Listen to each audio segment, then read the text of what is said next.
Oke, Bapak Ibu, sebentar. Ya, ini adalah agenda kita. Kita akan berbicara paling tidak untuk 4 topik ini. Satu, mengapa konseling. Kedua, mengapa AI. Kemudian ketiga, AI dan konseling. Lalu tantangan dan kesempatan. Sekaligus nanti akan ada satu showcase sedikit dari konseling GPT yang sudah diluncurkan oleh Sabda. Ya. Pertama, saya akan berbicara ke mengapa konseling dan mengapa konseling penting. Saudara, kebutuhan pelayanan konseling Kristen di era digital tuh meningkat dengan sangat tajam. Saya tidak tahu seberapa banyak saudara mengikuti perkembangan sosial yang sekarang sedang terjadi, khususnya di antara anak-anak remaja, anak-anak muda, mereka-mereka yang benar-benar banyak sekali hidup di dunia maya dan banyak sekali mengakses bahan-bahan dari internet dan juga bahkan bersosialisasi dengan internet atau dengan sosial media. Jadi saudara, saya akan memberikan satu statistik yang mungkin cukup mengejutkan untuk kita semuanya. Ya, ini dari situsnya Gajah Mada. Hasil survei hasil survei membuktikan 1 dari 3 remaja di Indonesia memiliki masalah kesehatan mental. Oh, saya punya satu anak, bukan remaja lagi sih ya, tetapi saya tahu pergumulan ini cukup berat untuk banyak banyak keluarga ya, bahkan banyak keluarga yang tidak sadar bahwa anak remajanya itu memiliki masalah kesehatan mental. Kemudian yang kedua, ini dari data box, jutaan remaja Indonesia disebut terdiagnosis gangguan kesehatan mental. Kemudian menyebutkan beberapa jenisnya. Kalau saudara tadi itu tahun 2022, yang ini 23. Jadi ini masih berkelanjutan Bapak Ibu. Gangguan kesehatan mental di antara para remaja itu berkelanjutan bahkan sampai 2004. Survei menunjukkan bahwa 17,5 juta remaja Indonesia punya masalah mental. Ini gangguan yang diderita, lalu ada perinciannya, ya. Ini satu berita lagi, cita-cita Indonesia 2045, kalau saudara ingat Pak Jokowi berkata itu 2045 adalah Indonesia emas, 100 tahun Indonesia merdeka, terhalang masalah kesehatan mental remaja. Saudara, ini bukan kasus yang ringan lagi ya. Ini merupakan satu gejala nasional yang cukup mengkhawatirkan, ya. Selain itu ada beberapa juga artikel. Selain ini, berdasarkan sistem registrasi sampel yang dilakukan Badan Litbangkes tahun 2016, diperoleh data bunuh diri per tahun sebanyak 1.800 orang dan setiap hari ada 5 orang melakukan bunuh diri, serta 47,7 korban bunuh diri adalah usia remaja sampai pemuda. Ya, jadi anak remaja dan usia produktif. Kemudian saudara kalau lihat lagi untuk saat ini Indonesia memiliki prevalensi orang dengan gangguan jiwa sekitar 1 dari 5 penduduk. Saudara, itu sangat cukup mengkhawatirkan ya, karena sekitar 20% populasi Indonesia itu mempunyai potensi masalah gangguan jiwa. Saudara, juga lagi ya, Indonesia ditemukan 9.162.886 kasus depresi dengan prevalensi 3,7%. Di sisi lain, jumlah penduduk Indonesia setiap tahun bisa bertambah sampai lebih dari 3 juta jiwa. Jadi saudara, ini jumlah yang cukup heboh, ya. Kemudian menurut data yang dimuat oleh Our Better World dari data Kementerian Kesehatan 2013, ditemukan kasus bunuh diri yang cukup besar. Saudara, ini gejala-gejala yang tidak mudah. Dan bukan hanya Indonesia saja, bahkan di luar negeri juga. Kalau saya hanya ambil satu sampel saja ya tentang data kesehatan mental di Amerika. Nah, kalau saudara lihat ini kurun kurun usia itu paling banyak adalah justru usia muda, 18 sampai 25 tahun, 36%, saudara. Dan lebih banyak, hampir sama sih ya, tetapi female lebih banyak. Saudara, ini gejala yang cukup sangat mengkhawatirkan, ya, sangat mengkhawatirkan. Dan di antara penyebab eh, dituduhkan kepada medsos. Medsos menyebabkan gangguan mental pada orang Indonesia.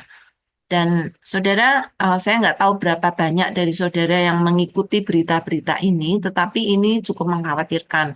Kebutuhan konseling itu menjadi sangat besar sekali dengan melihat adanya yang saat ini sedang kita uh, sedang hadapi ya. Banyak sekali orang gangguan jiwa, ada gangguan mental, bahkan bukan hanya orang-orang bukan non-Kristen ya, orang-orang Kristen pun juga. Bahkan saudara mungkin juga sudah dengar ya berita-berita viral, anak pendeta pun ada beberapa yang bunuh diri dan mengalami depresi yang cukup berat gitu ya.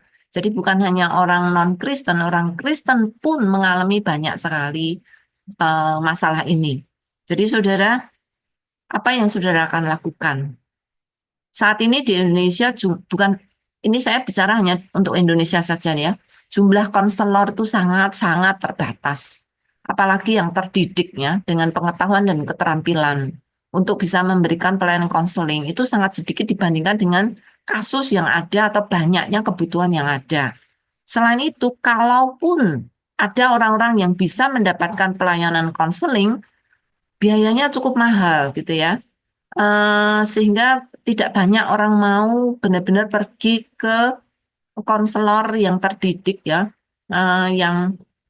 yang punya license gitulah ya, untuk bisa melakukan pembinaan gitu ya atau pembimbingan. Selain itu juga masih ada stigma negatif yang jelas, banyak orang masih berpikiran negatif dan malu kalau mereka pergi ke konselor dan minta pertolongan atas masalah yang dihadapi. Bukan hanya anaknya yang malu, orang tuanya juga malu. Saudara, ini kebutuhan yang sangat mendesak sekali ya bagi Indonesia, termasuk orang-orang Kristen. Jangan kira orang Kristen tidak terhindar, jangan kira orang Kristen terhindar dari masalah ini. Orang Kristen pun termasuk anak-anak hamba Tuhan, orang-orang Kristen yang aktif di gereja pelayanan, orang tuanya yang majelis, penatua, dan lain-lain, itu anak-anaknya juga mengalami gangguan mental dan gangguan jiwa yang cukup serius, saudara. Ya, karena itu Bapak Ibu, saya akan memberikan sedikit edukasi kepada kita semuanya ya tentang apa itu konseling supaya kita punya dasar yang sama gitu ya. Kalau kalau dibilang secara definisi umum gitu ya, seperti dari Oxford gitu ya. Konseling itu adalah penyediaan bantuan, bimbingan dari seorang profesional dalam menyelesaikan masalah dan kesulitan pribadi, sosial, atau psikologis. Kalau KBBI memberikan definisi pemberian bimbingan oleh yang ahli kepada seorang yang menggunakan metode kepada seseorang dengan menggunakan metode psikologis dan pengarahan, ya. Tetapi saudara, definisi Kristen harusnya memberikan definisi yang berbeda, bukan sedikit ya, secara fundamental berbeda dengan definisi umum.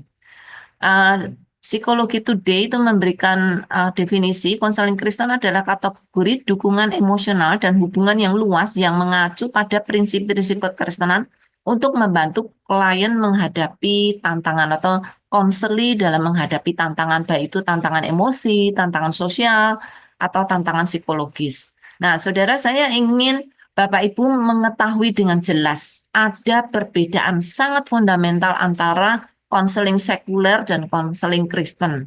Kalau boleh saya paparkan sebentar ya, sedikit ya.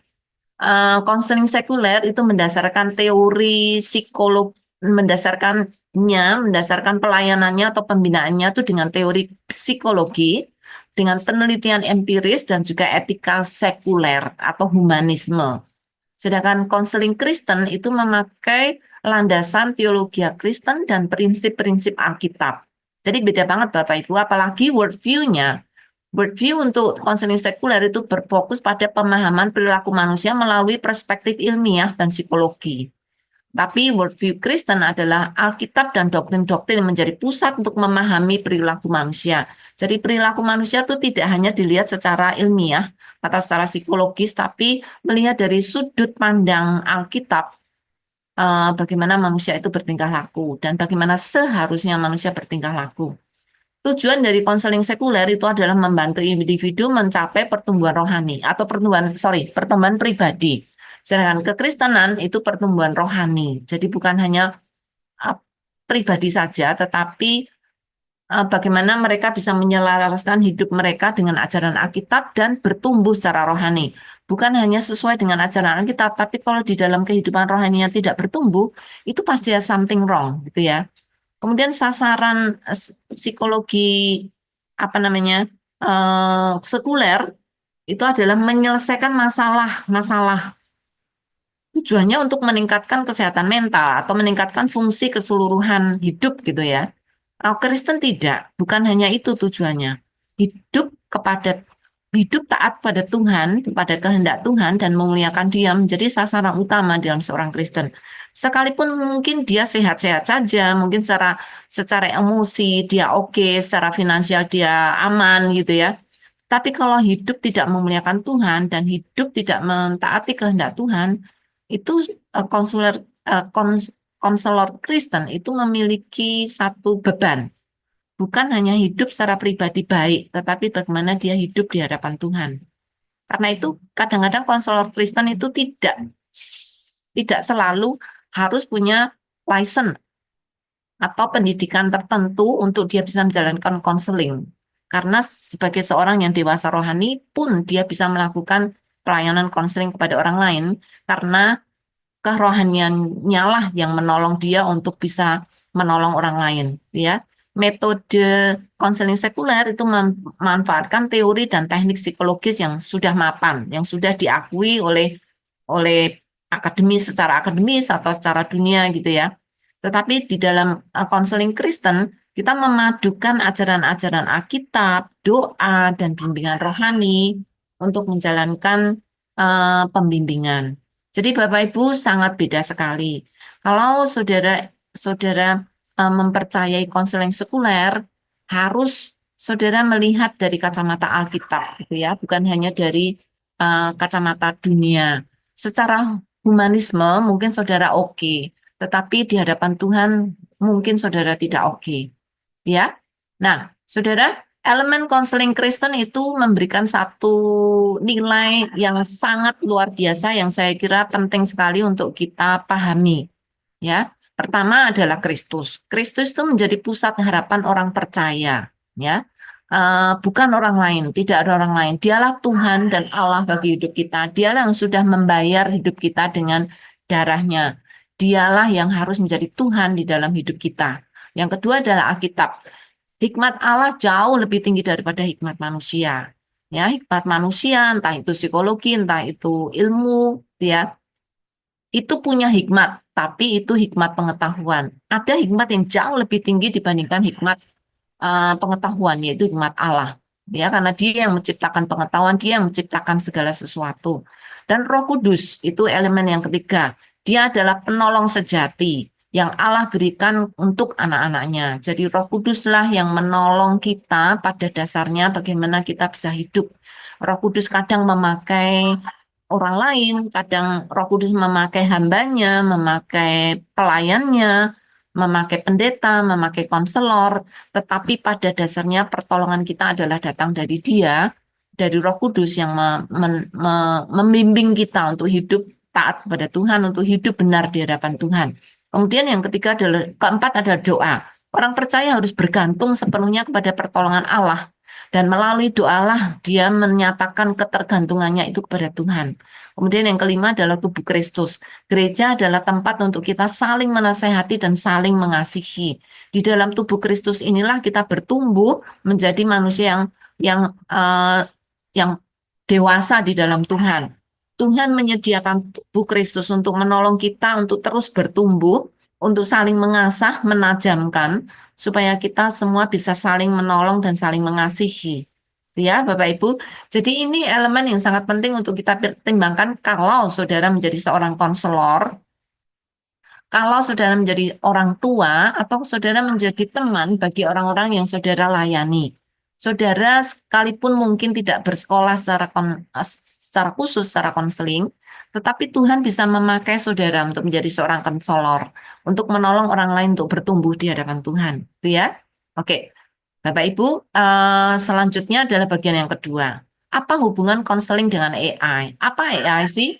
Ya, kita akan sedikit, saya tahu mungkin ada beberapa dari saudara sama sekali tidak tahu tentang AI, jadi saya akan sepintas saja memberikan penjelasan tentang apa itu AI dan bolehkah orang Kristen memakai AI.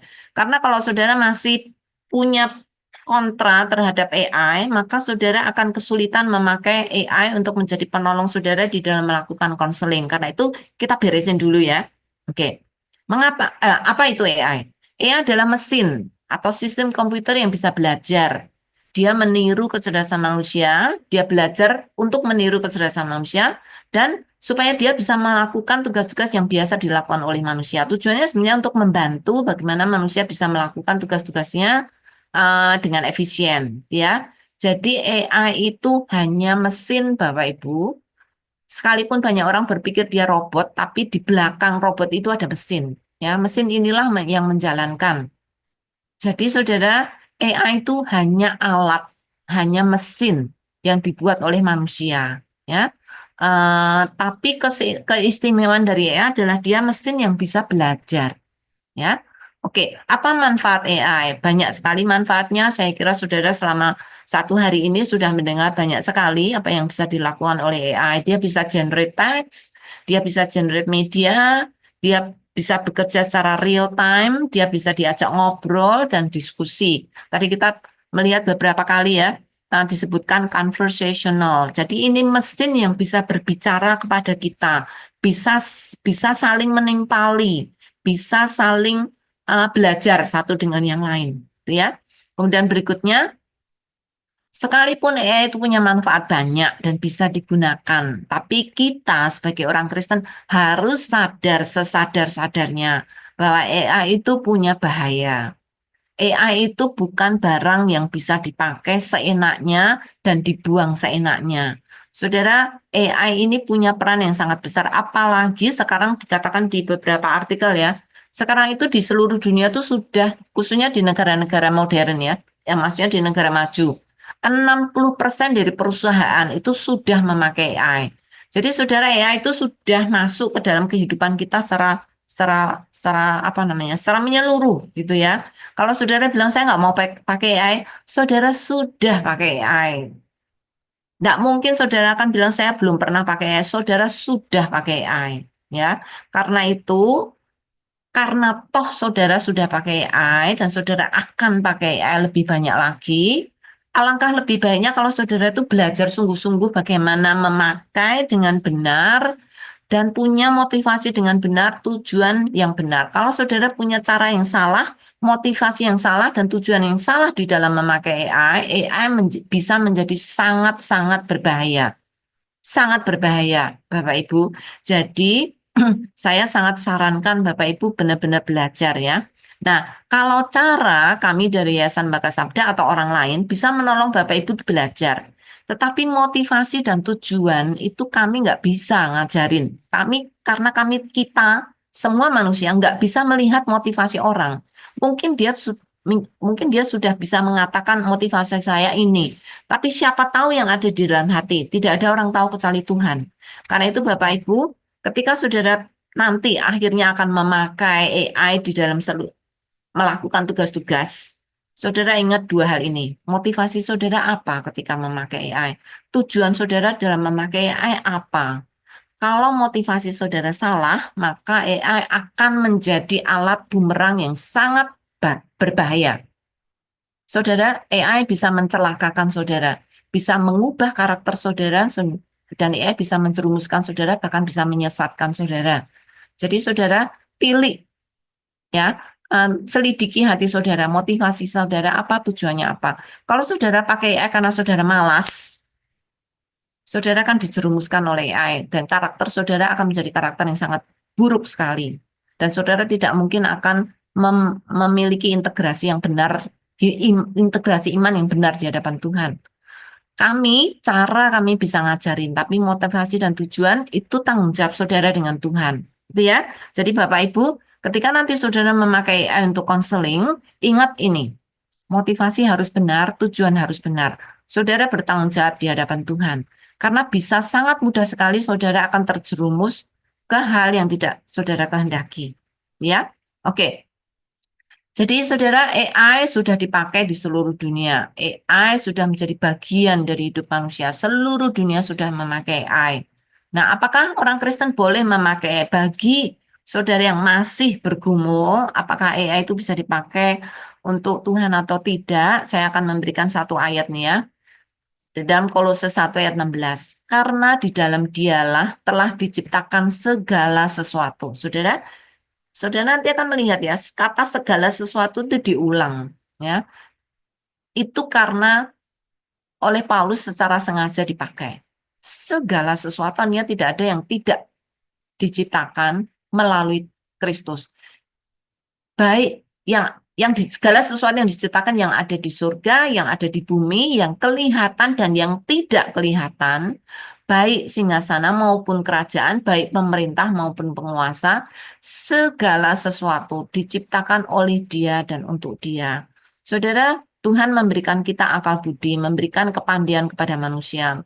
Kita diciptakan di dalam gambar rupa Allah supaya kita pintar, supaya kita menjadi seperti pencipta kita, kreatif dan pintar. Tetapi karena kita sudah jatuh ke dalam dosa, seringkali itu menjadi pencemaran di dalam hidup kita. Karena itu apapun yang kita lakukan, kita harus kembalikan, kita tebus kepada Tuhan. Kalau sekarang saudara sudah ditebus oleh Tuhan, maka seluruh keberadaan saudara pun harus ditebus untuk saudara bisa melakukan yang baik untuk Dia. Jadi saudara termasuk semua hasil ciptaan manusia harus ditebus dan dikembalikan kepada Tuhan supaya Tuhan bisa pakai.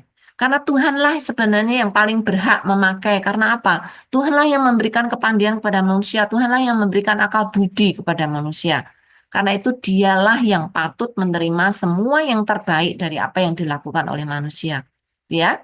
Nah, saudara, karena itu Yayasan Baka memiliki moto AI for God. Karena kita tahu AI ciptaan manusia harus ditebus dan bisa ditebus untuk dipakai oleh Tuhan, untuk kemuliaan Dia.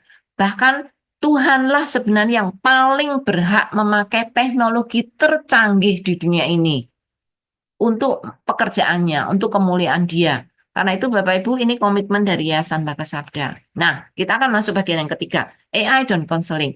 Apakah AI bisa dipakai untuk pelayanan konseling? Ya. Ya. Kalau saudara melihat dari beberapa artikel, bahkan para konselor itu sudah memakainya. Dari American Counseling Association mengatakan 30% konselor sudah mengintegrasikan pekerjaannya dengan AI. Ya. Jadi jumlah ini akan terus berlipat ganda dalam dekade berikutnya. Jadi saudara, karena toh nanti konselor akan pakai, kenapa enggak kita belajar baik-baik supaya kita bisa memakainya dengan benar, gitu ya. Nah, sekarang pertanyaan yang sering muncul, apakah ia akan menggantikan konselor Kristen? Menurut saudara gimana? Ini pertanyaan yang terus muncul ya, pertanyaan yang paling paling sering ditanyakan. FAQ, frequently asked questions. Apakah ia akan menggantikan konselor Kristen? Saudara, karena kita nggak punya waktu banyak untuk berdiskusi ya, saya akan memberikan lanjutannya. Oke, saudara, ini satu quote yang diberikan dari situs Faith GPT. AI might be the new frontier for Christian counseling, but it must never replace the wisdom and compassion of a pastor or counselor. Jadi sekalipun AI itu satu mesin yang luar biasa dan satu alat baru yang bisa dipakai oleh para konselor Kristen, tapi AI tidak mungkin dan tidak akan menggantikan bijaksana Allah dan compassion, rasa belas kasihan kita sebagai seorang pastor dan konselor yang sudah ditebus oleh Tuhan. Jadi Bapak Ibu, kita tahu Tuhanlah yang punya wisdom atas semua wisdom. Dan Tuhan menciptakan manusia untuk tugas yang paling spesifik, menjadi representatif Dia. Tuhan juga yang memberikan kasih itu kepada kita, sehingga kita itu bisa mengasihi orang lain dengan kasih Tuhan. AI tidak pernah diberikan kasih oleh Tuhan. Hanya manusia yang diberikan kasih, karena itu manusia yang bisa mengasihi orang lain berdasarkan kasih Tuhan. Jadi Bapak Ibu, semoga itu terjawab dan tidak lagi menjadi bagian kesulitan untuk saudara menerima hal ini, ya. Oke, AI dan konseling, ya. Jadi saudara, AI itu hanya alat atau mesin. Mesin yang dapat dipakai untuk memberi support atau bantuan atau menjadi alat pendamping bagi konselor. Saudara, AI tidak akan pernah menjadi sesuatu yang lebih daripada manusia. AI itu hanya mesin, tetapi mesin yang sangat berguna. Seperti kalau saudara punya kulkas ya. Saudara kalau nggak punya kulkas lumayan sulit ya sekarang ya. Makanan harus saudara buang setiap hari mungkin karena saudara nggak bisa simpan. Berguna nggak? Oh, sangat berguna. Tapi apakah berarti saudara nggak bisa hidup tanpa kulkas? Oh ya bisa lah, gitu ya. Tetapi hidup saudara mungkin akan berbeda. Sama, apakah ya kita nggak perlu pakai AI? Bisa, tetapi hidup kita berbeda. Dan karena itu membantu, kenapa nggak dipakai gitu ya? Seperti saudara memakai kulkas, itu membantu saudara gitu ya, supaya makanan tidak cepat busuk dan lain-lain. Ini ya juga. Ini bisa memberi support, bisa menjadi alat pendamping. Kenapa tidak dipakai? Ya. Nah, manusialah yang dapat memberikan bimbingan spiritual, empati, dan kasih sayang yang tidak dapat dilakukan oleh AI. Jadi, saudara, kalau saudara seorang konselor sekarang ketakutan bahwa posisi saudara akan digantikan oleh AI, kalau seorang saudara adalah seorang Kristen yang mengasihi Tuhan, dan saudara dipanggil oleh Tuhan untuk menjalankan tugas pelayanan pembimbingan kepada orang percaya lain, maka saudara dipanggil oleh Tuhan untuk hal yang paling spesifik yang sangat sangat berguna bagi orang lain. Karena itu saudara tidak perlu khawatir, karena Tuhanlah yang memanggil saudara. AI bisa dibuang kapan saja, tetapi saudara tidak akan dibuang oleh Tuhan. Ya, oke. Next. Eh, Kelebihan ya untuk konseling. Nah, ini untuk umum saja untuk saudara lihat ya. AI alat pendamping yang siap pakai dan tidak bisa capek. Saudara mau pakai kapan saja, selama-lamanya, nggak akan capek, saudara. Ya. Kemudian akses data bahan sangat cepat dan sangat banyak. Kapan saja saudara butuh informasi, AI siap membantu kapan saja. Akses saudara bisa lakukan di mana saja dan kapan saja, memberikan informasi rekomendasi yang sangat luas yang bahkan tidak pernah terpikir. Saudara mungkin hanya membaca mungkin 100 buku konseling selama saudara hidup kalau seorang konselor ya. AI sudah membaca jutaan buku konseling di seluruh dunia yang ada di internet. Jadi saudara, mana lebih pintar? Mana punya pengetahuan lebih banyak? AI punya pengetahuan lebih banyak jelas daripada saudara. Apalagi saudara baca 100 buku konseling atau konselor, saudara mungkin hanya ingat beberapa. Selain-lainnya isinya udah nggak ingat. Ini AI bisa ingat semuanya karena dia mesin. Dia bisa mengingat semuanya. Karena itu dia bisa menjadi teman yang baik untuk menolong saudara mengambil bahan-bahan yang saudara butuhkan. Juga bisa mengukur progres sesuai data yang ada dengan sangat cepat. Jadi kalau saudara punya catatan yang sangat bagus tentang rekor tentang orang-orang yang saudara konselingi, gitu ya, saudara layani, saudara bisa mengukur progres mereka dengan bantuan AI dengan sangat cepat. Bisa merekomendasikan kegiatan latihan simulasi dan lain-lain untuk menolong saudara dan konseli untuk sama-sama bisa belajar, ya, bisa memberikan rekomendasi yang sangat baik sekali dan sangat kaya dengan ide. Kemudian kemampuan AI dalam mengekspresikan bahasa dengan bahasa sangat tinggi sekali. Sekalian AI itu tidak judgmental, tidak prejudis dan tidak sabar. Dia bahkan oke kalau saudara tanya pertanyaan sangat bodoh mungkin atau pertanyaan sangat simpel pun AI tidak akan marah gitu ya. Saudara, jadi AI bisa menjadi teman yang sangat menolong karena dia tidak perlu saudara takuti dia akan marah gitu ya. Dan dalam pemakaiannya, kalau saudara belajar dengan baik-baik, bisa dilakukan dengan sangat mudah dan sangat murah, ya. Nah, saudara, kelemahan. Nah, ini saudara harus tahu apa kelemahan AI kalau dipakai untuk konseling. AI tidak memiliki empati, tidak ada personal touch. Saudaralah yang harus memberikan personal touch. Jadi kalau saudara mendapatkan nasihat-nasihat dari AI, saudara bisa lakukan, saudara bisa bisa praktekkan, tetapi saudara harus lakukan itu dengan kasih yang Tuhan sudah saudara kasih yang sudah saudara terima dari Tuhan untuk saudara salurkan pada orang lain. Itu personal touch, itu empati yang Tuhan salurkan melalui saudara kepada orang lain. AI tidak bisa, ya. Kemudian AI juga bisa memberi efek jangka panjang, yaitu ketergantungan. Ini saudara, ini menjadi kelemahan yang sangat besar untuk kita. Kalau saudara sudah keenakan memakainya, bisa saja saudara akan menjadi codependency terhadap AI. Nah, itu sangat bahaya. Kemudian juga ada banyak masalah-masalah etis dan privacy yang muncul. Jadi saudara harus sadar bahwa AI itu nggak punya bijaksana, ya. Karena itu saudara bisa saja dia melanggar etis, bisa melanggar privacy.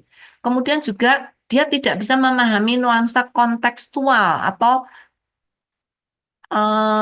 gejala-gejala nonverbal yang yang tidak bisa dilihat oleh AI, tapi saudara bisa lihat. Jadi kalau misalnya dia diam saja dan atau dia mukanya cemberut gitu ya, saudara langsung tahu ini dia lagi ada masalah. Ya nggak tahu, ya nggak bisa melihat nuansa konteks yang dihadapi gitu ya. Kemudian jika AI lebih menghargai efisiensi daripada martabat manusia, saudara dia mesin, dia nggak punya apa namanya, nggak punya penghargaan terhadap martabat manusia. Karena itu saudara harus ngeh. Kemudian data, security, keamanan data itu bisa sangat berbahaya kalau saudara tidak memakainya dengan baik, punya bias sangat, saudara harus hati-hati, dan bisa memberikan informasi yang tidak tepat. Ya, bisa karena saudara salah bertanya, bisa saja karena AI salah mengerti apa yang saudara mau gitu ya. Kemudian juga hilangnya otonomi konseli. Itu saudara, ini kelemahan-kelemahan yang saudara harus sadari sebagai seorang konselor, gitu ya. Oke, manfaat praktis yang saudara bisa dapatkan. Saudara sebagai konselor, saudara bisa mendapatkan pelayanan dari AI dalam mengatur pertemuan, mengelola kalender dengan konselor. Kadang kan banyak sekali ya yang harus saudara kelola. Bukan hanya satu konseli, banyak konseli. Bukan hanya satu kali pertemuan, bisa banyak rentetan pertemuan. Jadi mengatur bisa sangat menolong. Kemudian membuat catatan pertemuan secara otomatis. Jadi kalau saudara konseling, apalagi kalau saudara melakukan konseling digital ya, saudara bisa pakai AI Companion untuk saudara bisa mencatat pertemuan itu dengan sangat baik, meringkasnya dengan sangat cepat dalam berbagai format yang saudara inginkan. Jadi itu sangat-sangat menolong sekali. Oke, mengidentifikasi, menganalisa, memantau pola perilaku dengan mudah. Dia akan bisa melihat pola-pola, kadang kita bahkan miss gitu ya. Entah karena keadaan kita kecapean atau karena kita sedang marah atau sedang gangguan emosi yang lain. Ketika kita sedang mengkonseling, nah ini AI bisa menolong. Membantu mendiagnosis juga. Hanya membantu saudara. Saudara yang tetap akan menentukan, memutuskan diagnosa yang benar terhadap kesehatan mental yang saudara layani, itu ya. Oke, kemudian menjadi teman untuk bertukar pikiran. Jadi kalau saudara nggak punya ide, saudara apa namanya, saudara sendiri kecapean dan saudara perlu ide-ide baru atau usulan-usulan, AI sangat menolong. Kemudian memberi akses ke bahan-bahan pembelajaran yang luas sekali. AI bisa ditanya apa saja dan dia bisa memberikan bahan tanpa harus menyembunyikannya itu dari saudara. Itu ya. Oke. Berikutnya, AI membantu proses pertumbuhan rohani konseling dan konselor. Nah, ini yang menjadi spesifik touch yang saudara lakukan sebagai seorang konseling Kristen. Saudara ketika mengkonseling seseorang, khususnya orang yang sesama Kristen, atau bahkan mungkin saudara yang sedang menjangkau orang lain untuk em, menerima Kristus, mengalami kasih Kristus melalui konseling saudara, tiga hal ini sangat penting. Saudara harus melakukan studi Alkitab, dan AI bisa menjadi teman yang sangat baik untuk menggali Alkitab. Dia bisa menyediakan bahan-bahan biblik yang sangat baik untuk bukan hanya untuk saudara, tetapi juga konseling yang saudara layani. Saudara bisa mencarikan bahan-bahan yang tepat untuk mereka untuk bisa lakukan pendalaman pribadi. Kemudian saudara juga bisa membangun kehidupan doa yang teratur, ya, bisa menolong, memberikan pokok doa, mengingatkan kalender saudara bersama dengan dia, dan lain-lain. Kemudian melayani dalam komunitas orang percaya, membangun relasi dengan teman-teman seiman. Itu bisa menolong bagaimana kita berelasi dengan orang-orang yang lain, bahkan memberikan ide-ide bagaimana topik-topik pembicaraan apa yang kita bisa lakukan kalau kita termasuk orang introvert yang sulit untuk ketemu orang. AI bisa sangat menolong, gitu ya. Nah, tantangan dan kesempatan. Ya, sekalipun ada tantangan, AI memberi kesempatan melayani sebagai konselor lebih untuk saudara bisa menjadi konselor yang lebih baik. Ya, tantangannya data privacy. Jadi saudara perlu memastikan data pribadi saudara. Karena itu kalau saudara pakai alat AI, uh, pastikan saudara memakai alat AI yang terpercaya ya. Karena bisa saja karena itu kan ada pemiliknya dan kalau pemiliknya tidak memiliki etika yang baik, maka data saudara bisa dijual kah? Jadi saudara harus pastikan saudara memakai alat AI yang terpercaya. Kemudian keselarasan dengan prinsip Alkitab. Bisa saja apa yang saudara apa yang diterima dari AI itu tidak memiliki literasi Alkitab yang cukup ya saudara harus ngeh gitu karena itu saudara harus punya literasi Alkitab yang baik. Kemudian juga literasi digital selalu ada perkembangan. AI itu beroperasi di bawah pengawasan manusia untuk menjaga standar etika dan tidak bias. Saudara harus lakukan itu dengan baik dengan mengetahui cara kerja AI supaya saudara tidak menjadi korban. Kemudian bukan untuk menangani kasus berat. Nah, ini saudara harus ingat ya. Jangan memakai AI untuk menangani kasus berat. Saudara harus pergi kepada konselor yang terdidik karena mereka yang tahu lebih baik. Apalagi kalau itu kasus klinis ya, saudara tidak boleh hanya menangani itu dengan AI. Kalau saudara hanya sebagai konselor, entah guru, entah pendeta, entah hamba Tuhan gitu ya.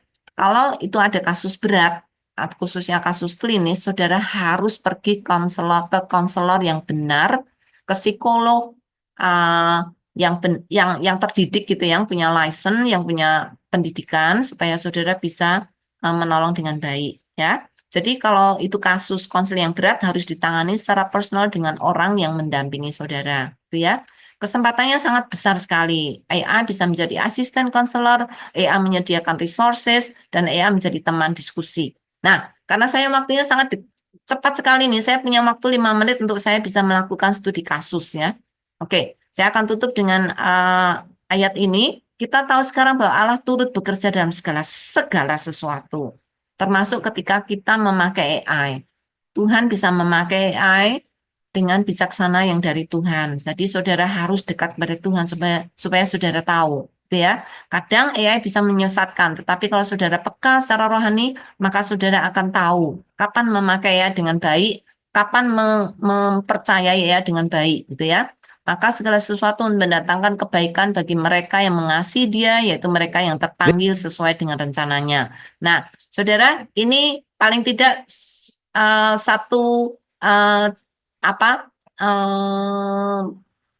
metode prompt yang harus saudara ikuti ketika saudara memakai ChatGPT atau konseling GPT. Saya akan memperkenalkan alat baru yaitu konseling GPT yang yang saudara bisa pakai ya. Saudara akan memperkenalkan diri terlebih dahulu sebagai role saudara apa, kemudian jelaskan tujuan yang saudara inginkan, deskripsikan konseli dengan baik, yaitu khususnya masalahnya ya. Masalahnya saudara harus jelaskan dengan jelas supaya kalau enggak AI bisa salah menerima. Kemudian sebutkan format penulisan yang saudara inginkan, sebutkan gaya bahasa tambahan-tambahan lain kalau saudara inginkan. Saya akan berikan contoh ya. Nih, tadi kan saya katakan, perkenalkan diri beserta role saudara. Saya seorang pembimbing perempuan remaja di gereja yang tidak paham dengan teknis konseling karena saya bukan terdidik dalam akademi konseling gitu ya. Tapi saya ingin menolong salah seorang remaja di gereja saya yang sedang mengalami masalah. Bisakah kamu menolong saya untuk menjadi konselor? Menolong saya untuk saya bisa menjadi konselor yang baik buat anak itu gitu ya. Tolong jawab saya untuk saya bisa menjelaskan kasusnya. Nah, saudara ketika membuat prompt, kadang saudara harus meyakinkan apakah AI itu mudeng dengan saya, apakah paham yang saya inginkan. Jadi saudara akan tunggu sampai AI bilang, ya saya paham. Jadi jangan saudara langsung minta jawaban, ini itu conversation. Tolong jawab saya atau jawab ya kalau saudara mengerti. Kalau ya, saya akan memberikan kasusnya. Saya sudah coba berkali-kali, maka AI akan bilang ya, saya mengerti maksudnya. Setelah itu dia nggak akan jawab banyak jawaban. Saya nggak senang kalau AI itu langsung memberi jawaban dalam 1 detik gitu. Saya ingin dia mikir dulu gitu ya, melihat apa yang akan saya katakan selanjutnya. Lalu saya akan Kalau dia sudah menjawab ya, saya akan lanjutkan. Kasusnya seperti ini. Ada seorang remaja Kristen, sebut saja namanya Rina, berusia 16 tahun, tumbuh dalam keluarga yang sangat religius. Orang tuanya mengharapkan dia untuk mengikuti semua ajaran gereja dengan ketat, termasuk dalam hal pergaulan, cara berpakaian, cara memilih musik. Rina sendiri sudah terpapar dengan berbagai pengaruh dari teman-temannya, dari media sosial, yang mendorongnya untuk mengeksplorasi identitasnya secara lebih bebas. Nah, apakah kamu paham situasi dari Rina ini? Kalau ya, saya akan melanjutkan masalah yang saat ini dihadapi oleh Rina. Kalau AI berkata ya, saya paham konteks dari kasusnya, maka dia akan menjawab. Gitu ya. Lalu saya akan, nah, paparkan masalahnya. Sekarang Rina banyak mengalami stres karena sering bertengkar dengan orang tuanya. Saya melihat Rina sebagai anak yang cukup baik, tetapi sekarang menjadi sangat pendiam dan pemurung. Saya ingin menjadi konselor Kristen yang baik untuk Rina. Tolong bimbing saya langkah per langkah bagaimana saya bisa menolong Rina. Saudara paham ya? Jadi ini ketika saudara memakai ya untuk konseling itu harus step by step dan saudara harus benar-benar jelas supaya dia tidak memberikan arti yang tidak tepat gitu ya. Dan itu akan sangat menolong saudara untuk bisa memakainya dengan baik. Oke? Nah, ini saudara Mika menolong saya untuk melakukan ini dengan konseling GPT. Jadi saudara Sabda membuat alat tools yang namanya konseling GPT dan dia menolong kita semuanya untuk punya perspektif yang langsung Kristen. Saudara tidak usah memberikan penjelasan yang luar biasa. Saya seorang Kristen, saya ingin kamu memberikan nasihat yang orang Kristen atau sesuai dengan tidak usah karena konseling GPT ini sudah didesain untuk orang Kristen ya. Nah, ini jawabannya. Tentu saja saya paham. Saya bisa membimbing kamu, saya dalam membantu Rina dengan cara yang bijaksana berdasarkan prinsip-prinsip Alkitab. Situasi Rina bisa menjadi sangat kompleks karena melibatkan benturan antara harapan orang tua yang ketat dengan keinginan remaja untuk mengeksplorasi jati diri. Ini adalah tantangan yang umum, tetapi bisa ditangani dengan pendekatan yang penuh kasih dan pengertian. Berikut beberapa langkah yang bisa kami lakukan. Bangun hubungan kepercayaan. Langkah pertama, kamu harus memastikan Rina merasa aman, bla bla bla. Ajak Rina ngobrol, keluar mungkin dari konteks gereja, kemudian bisa ajak makan, jadilah pendengar yang baik. Ini nasihat dari AI untuk apa yang bisa saudara lakukan sebagai seorang konselor. Luar biasa ya? Ya. Kemudian berikan perspektif yang berdasarkan Alkitabnya dan lain. Saya nggak bisa bacakan semuanya Bapak Ibu, tapi ini adalah konseling Kristen GPT yang disediakan oleh Sabda. Saudara bisa memakai ini untuk saudara menolong. Jadi konseling GPT ini adalah custom GPT yang dirancang sebagai teman bagi mereka yang ingin bercerita tentang masalah hidup. Saya kan tadi sebagai orang lain untuk menolong orang lain. Menolong saya sendiri juga bisa. Menolong masalah saya juga bisa. Dilatih dengan berbagai versi Alkitab dalam Sabda, konseling GPT memberikan ayat-ayat firman Tuhan yang relevan melalui percakapan yang mereka lakukan. Jadi saudara, ya, silakan Mika, kamu akan memberikan tambahan. Iya, untuk Christian Counseling GPT ini lebih difokuskan untuk conversation. Jadi Sabda membuat yang Christian Counseling GPT ini untuk user bercerita tentang masalah hidup mereka. Untuk bahasa sederhananya itu biasanya curhat. Nah, jadi Christian Counseling GPT ini dibekali oleh data-data Alkitab oleh Sabda yang dapat menunjang untuk waktu sudah habis tampil. proses kita untuk kita berkonsultasi dengan Christian Counseling GPT ini. Oke, thank you banyak Mika. Nanti kalau ada pertanyaan saya akan kasih ke Mika ya. Oke, thank you.